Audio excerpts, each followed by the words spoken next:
नमः शंभवाय च मयूरभवाय च नमः शंकराय च महेश्वराय च नमः शिवाय च शिवतराय च। प्यारे भक्तों, जय श्री राम, जय माता दी। मित्रों, आज हम तृतीय दिवस की परम पावन पवित्र कथा जो शिव पुराण महा की आपको श्रवण करा रहा हूँ उसमें प्रवेश करता हूँ। मित्रों, सूत जी बोले, हे ऋषियों, पूर्व काल में जब कल्पों का नाश हो गया, इसके बाद पुनः कल्पों का जब प्रादुर्भाव हुआ, इसके उपरांत 6 कुलीन ऋषियों ने सृष्टि के आरंभ होने का विचार किया। सब पधारे वहां पर कि सृष्टि का आरंभ कैसे किया जाए। निर्णय लिए कि ये ब्रह्मा के पास गए।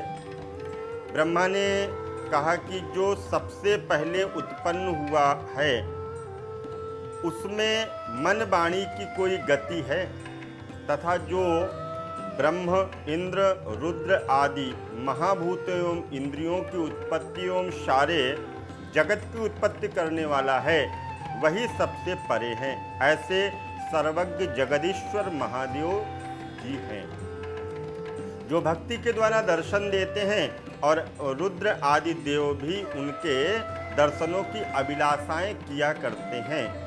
तो उनके प्रसाद से, भक्ति से, उनकी कृपा से जब जीव को प्राप्त हो जाती है, तो जिस प्रकार बीज से अंकुर और अंकुर से बीज की उत्पत्ति होती है, आप लोग महादेव जी को प्रसन्न करने के लिए एक दीर्घ यज्ञ का सत्र मनाइएगा, जिसमें शिव जी जब प्रसन्न हो जाएंगे तो साध्य और साधन का ज्ञान हो जाएगा।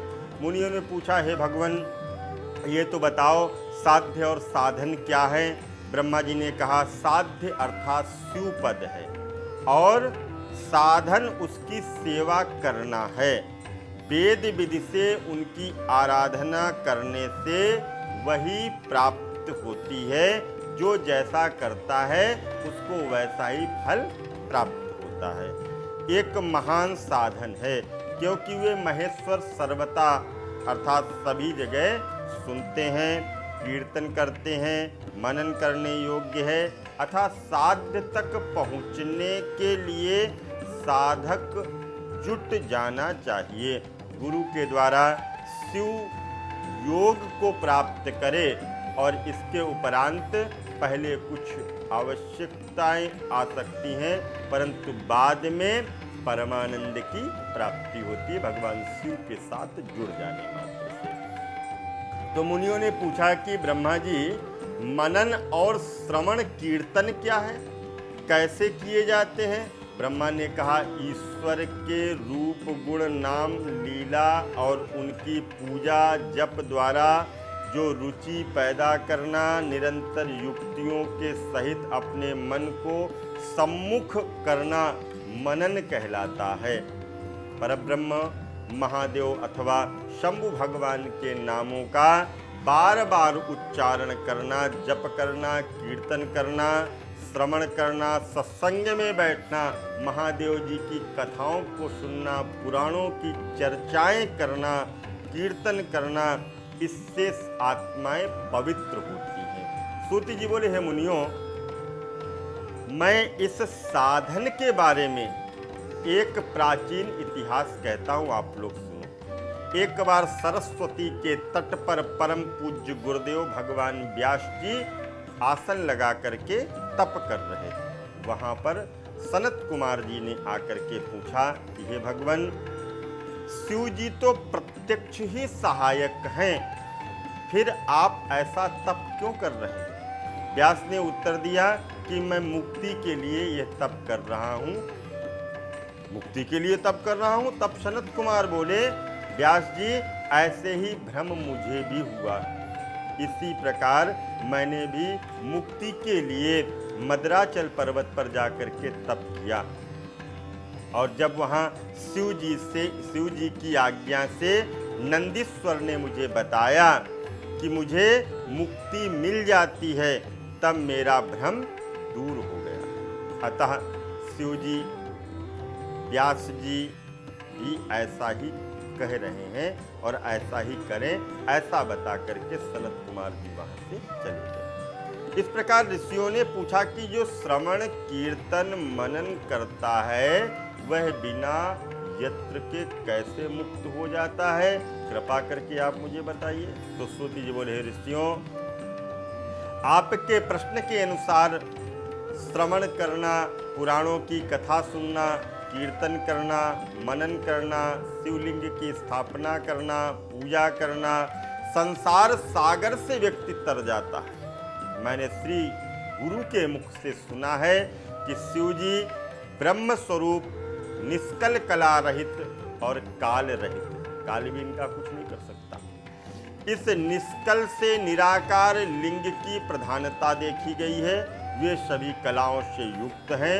साकार निराकार, और निराकार दोनों ही रूपों में ये पूजे जाते, साकार स्वरूप में पूजे जाते हैं और निराकार स्वरूप में भी इनकी पूजा की जाती है।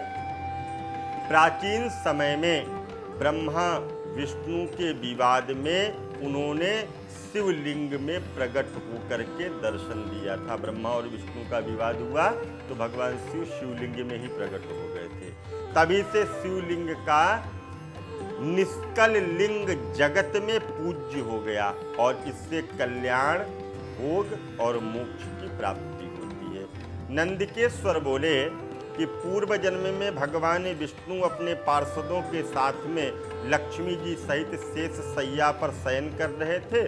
उसी समय ब्रह्मा जी वहां पर पहुंचे और विष्णु को पुत्र कह करके संबोधन कर दिया।